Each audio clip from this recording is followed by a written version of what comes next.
오늘 사망의 권세를 이기시고 예수 그리스도께서 부활하셨습니다. 죄와 죽음의 영을 이기시고 죄의 권세로부터 승리하셔서 우리의 구원이 되어 주셨습니다. 오늘 부활의 큰 은혜가 우리 성도 여러분 한 분 한 분에게 넘치기를 축복합니다. 아내의 말은 잘 안 듣는 남편이 있었습니다. 그래서 아내는 늘 남편이 내 말을 안 들어주는 것 때문에 고민이 되고 속상했습니다. 그런데 어느 날 병원에서 연락이 왔습니다. 남편이 죽었습니다. 그래서 이 부인이 황망한 마음으로 병원에 달려가서 흰 천에 덮여있는 남편을 붙들고 통곡을 하게 되었습니다.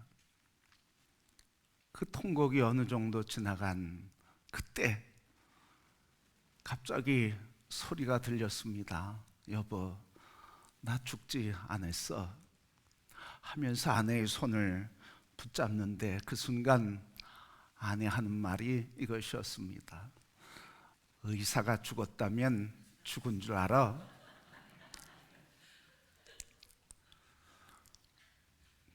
예수 그리스도께서 오늘 이 아침 십자가에 못 박힌 손을 보여주시며 찔린 옆구리를 보여주시며 나는 부활했다 말씀하시는 이 부활이 믿어지는 성도들이 다 되시기를 축복합니다. 부활하신 주님을 만나는, 그래서 부활의 주님이 찾아오면 큰 기쁨과 감동이 있습니다. 부활 이후에 예수님을 만난 제자들의 기쁨, 그를 따르는 사람들의 기쁨이 표현되어 있습니다. 요한복음 20장 말씀 보면 무덤을 찾아간 마리아가 뒤에서 부르시는 예수님의 음성을 듣고 너무 깜짝 놀라서 그 기쁨과 감격에 흥분돼서 예수님에게 달려가 예수님을 붙잡으려고 했습니다. 그런데 그때 예수님께서 붙잡지 말아라 하며 일으켜 주셨습니다. 너무 감격스러워서 예수님을 부둥켜 안으려고 했죠. 또 마리아를 포함한 다른 여인들이 예수님을 만나는 장면이 나오는데 마태복음에 보면 이 여인들이 부활하신 주님을 만나고 너무 기뻐서 예수님을 부둥켜 안고 있는 이야기가 나옵니다. 오늘 본문의 말씀 이후에 보면, 오늘 본문의 말씀 이전에 20장 말씀에 보면 부활하신 후 첫날에 예수님 제자들에게 임하게 되셨습니다. 그래서 20장 19절 이하의 말씀 보면 문을 꼭 걸어 잠고 두려워 있는 그들에게 나타나셔서 그들 한가운데 서셔서 너희에게 평강이 있을지어다. 이 말씀을 듣고 그리고 제자들에게 손과 옆구리를 보여주시니까 제자들이 보고 너무 크게 기뻐하고 감격하면서 그들이 고백합니다. 우리가 부활하신 주님을 배웠다. 누가복음 24장 말씀에 보면 그들이 부활하신 예수님을 만나고 기쁨으로 아직도 믿지 못하고 놀랍게 여겼다고 말하고 있습니다. 부활하신 주님, 죽었다 살아난 것이 어찌 그렇게 쉽게 믿어지겠습니까? 그런데 부활하신 주님을 나타난 것을 보면서 아직 믿지 못하지만 놀랍고 기쁘게 여겼다. 이게 꿈인지 생신인지 몰랐다 하는 것입니다. 성도 여러분, 부활의 주님을 만나는 그 큰 기쁨과 감격이 이 아침에 성도 여러분 한 분 한 분에게 넘치게 되기를 축복합니다. 이 부활의 주님을 만나는 기쁨과 감격이 있는데, 오늘 본문의 말씀에 나타나는 제자들은 주님을 다시 만나고 기뻐할 수 없었던 사람들이었습니다. 부활의 주님을 만나면 큰 기쁨이 있는데, 오늘 부활의 주님을 만난 오늘 말씀에 나오는 사람들은 결코 기뻐할 수 없는 7명이었습니다. 오늘 2절 말씀에 보면 이름이 나오는데 시몬 베드로였습니다. 수제자였죠. 두 번째는 도마였습니다. 옆구리에 예수님이 찔린 모습들을 보여주신 사람이었습니다. 그리고 세베대의 아들 나다나엘과 세베대의 두 아들 야고보와 요한이었습니다. 그리고 또 다른 두 제자 7명이었습니다. 성도 여러분, 이 7명은 예수님을 만나고 그렇게 기뻐하지 못했어요. 오늘 본문 말씀 보면 7절의 말씀 보니까 예수님을 만나고 그렇게 흥분한 사람들의 모습이 아무것도 없었다는 사실입니다. 7절 말씀 보니까 예수님을 발견한 사람은 요한이었습니다. 그런데 예수님을 발견하고 하는 게 뭐냐면 예수시라, 그걸 예수님이라고 외친 게 아니라 옆에 베드로에게 예수님이셔 이렇게 얘기했어요. 그런데 그 소리를 들은 베드로는 겉옷을 두르고 예수님께 달려갔습니다. 그리고 끝입니다. 그 이후의 이야기가 나오지 않습니다. 그리고 또한 예수님께서 식탁을 마련하시고 식탁에 앉아 있는데 12절 말씀 보니까 예수님과 함께 식사하면서 아무도 예수님에 대해서 묻거나 어떻게 하시는지에 대한 이야기를 아무것도 기록하지 않았습니다. 그냥 침묵이 흘렀습니다. 오늘 이 말씀을 통해서 왜 예수님의 제자들은 부활하신 주님을 만나고 그렇게 침묵하고 있을까? 그렇게 어둠 속에 있을까? 왜 침울하고 우울해 있을까 하는 것입니다. 오늘 우리가 예수 그리스도를 부활하신 주님이라고 이야기하고 고백하지만, 그러나 우리의 마음 한편에서는 부활의 주님, 부활하신 분을 만나면서도 우리에게는 기쁨과 감격이 없을 수 있다고 하는 것입니다. 오늘 이 부활의 주님을 만난 7명은 왜 기뻐하지 못했을까요? 오늘 말씀해 보면 그 기뻐하지 못한 이유가 나오고 있습니다. 그 이름 자체에 있어요. 7명 면면히 살펴보면 저들이 결코 기뻐할 수 없는 사람들이었습니다. 예수님의 제자임에도 불구하고. 베드로는 어땠습니까? 수제자였어요. 천국의 열쇠를 가진 사람이었어요. 그런데 오늘 말씀에 보면 베드로는 어떤 일을 했습니까? 부활하신 주님을 만난 이후에 내가 고기잡이 하러 가겠다, 다른 제자들에게 우리 고기잡이 하러 가자 이렇게 얘기했습니다. 부활의 주님을 만나고도 부활과 관계없는 삶, 예수 그리스도와 관계없이 세상을 향해 나는 먹고 마시는 일에 살겠다 하면서 자기 자신도 부활의 주님과 관계없이 다른 제자들을 선동해서, 그래서 죄의 길로 들어가며 예수와 관계없는 삶을 살도록 미혹한 사람이 제자 베드로였습니다. 두 번째 사람 도마는 또 어떻습니까? 예수님이 부활해서 제자들에게 나타났을 때 없었던 한 사람이 있는데 그게 도마였습니다. 나중에 예수님 다시 부활의 몸을 보여주시면서 뭐라고 그랬습니까? 손을 보여주시고 그리고 옆구리를 보여주시면서 손을 넣어봐라, 보고 믿는 자보다 보지 않고 믿는 자가 더 복이 있다고 도마에게 얘기했습니다. 그러니까 도마는 예수님의 실제 못 박힌 손자국과 찔린 옆구리의 창자국을 본 사람이 있습니다. 그러면서 예수님께서 보지 않고 믿는 자가 더 복이 있다 하는 이야기를 들은 사람, 그게 도마였습니다. 이거보다 확실한 부활의 증거가 어디 있었습니까? 또 다른 사람, 세베대의 아들 야고보는 어떤 사람입니까?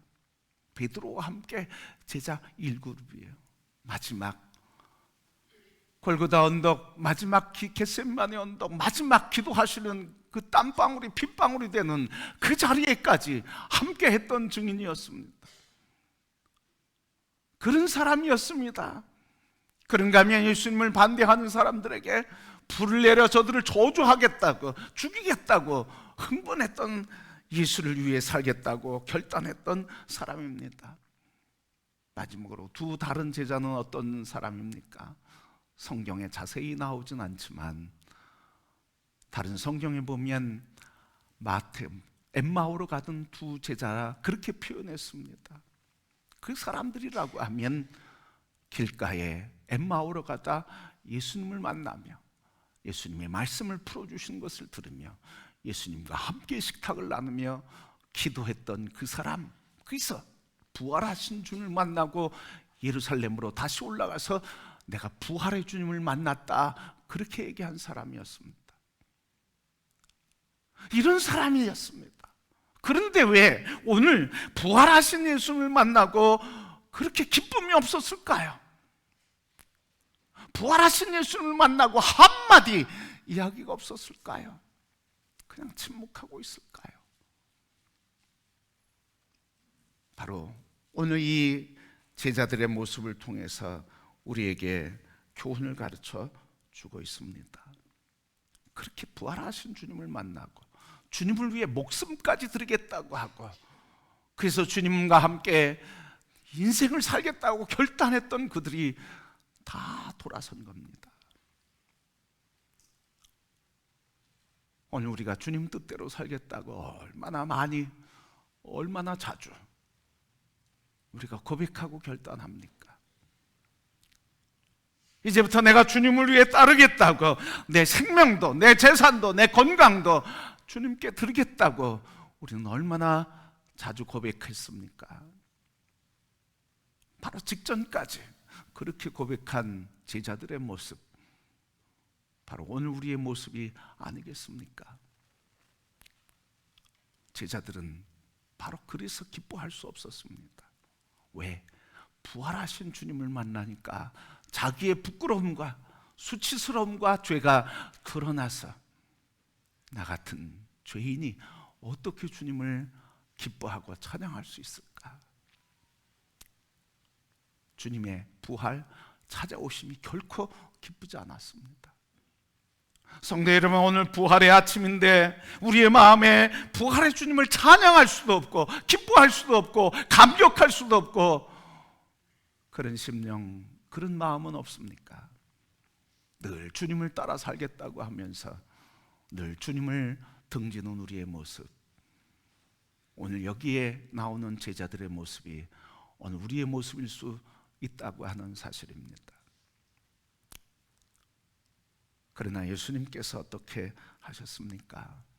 그들에게 찾아오셔서 빈 배를 채워주시며 그들을 내 식탁으로 와서 먹으라, 그렇게 초청을 해주셨습니다. 다른 성경에 보면 제자들이 식탁을 마련했어요. 그래서 예수님 함께 식사를 했어요. 그런데 오늘 이 요한복음 말씀에 보면 예수님이 식탁을 마련했어요. 다른 성경에 보면 예수님의 제자들은 기뻐서 식탁을 마련했습니다. 그런데 오늘 요한복음은 슬픔과 우울함 때문에 예수님 부활하신 그분 앞에 섰지만 그분을 대접하고 찬양하고 경배할 수 없었습니다. 그래서 예수님께서 먼저 식탁을 마련하고 다 와서 먹으라 말씀하셨습니다. 오늘 식탁의 의미는 뭘까요? 여러분, 우리가 살면서 밥 먹자 그러면 무슨 뜻입니까? 우리 식사 한번 합시다 그러면 무슨 뜻입니까? 우리 관계를 회복하고 더 깊게 교제하자, 이런 뜻 아니겠습니까? 오늘 예수님께서 우리에게 나의 식탁에 와서 나와 함께 먹자, 이건 뭡니까? 우리는 주님을 등지고 배반하며 뜻대로 살지 못하고 그렇게 맹세하고 반복해서 주님 뜻대로 살겠다고 하지만 늘 주님을 등지고 세상을 향해 가는 우리들의 모습, 그것을 주님 보시고 우리를 초대해 주는 식탁인 줄 믿습니다. 그래서 예수님께서 먼저 찾아오셔서 어서 와라, 나의 식탁에서 함께 먹고 나와 더 깊은 교제를 하자. 사랑으로 우리를 품어주시고 막힌 관계를 회복해 주시며 죄책감에 빠져있는 우리들에게 내가 부활했으니 더 이상 죄책감에 빠지지 말고 나의 이 식탁을 먹고 기쁨으로 살아가라 하시는 부르심인 줄 믿습니다. 성도 여러분, 오늘 우리 부활의 아침 더불어서 이 성찬을 행하게 되었습니다. 오늘 이 성찬을 행할 때 오늘 예수님께서 나의 식탁에 오라고 하는 음성이 들려지기를 축복합니다.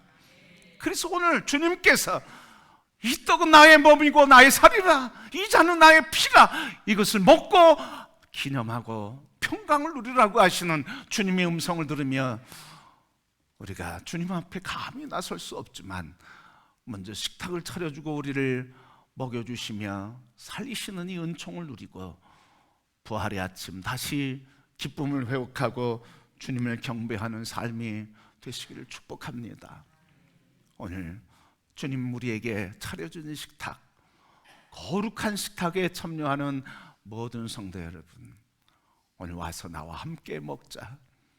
늘 배반하고 주님을 등지고 살아가는 우리들에게 놓지 않고 포기하지 않고 다가오셔서 늘 사랑으로 회복해 주시는 주님의 은혜가 오늘 부활의 아침과 이 성찬의 예식을 행하며 날마다 주님의 식탁에서 먹고 마시며 우리의 관계를 회복해 주신 그 은혜 안에 기쁨으로 세상을 이기며 부활의 능력과 믿음으로 승리하는 인생이 되시기를 주님의 이름으로 축복합니다.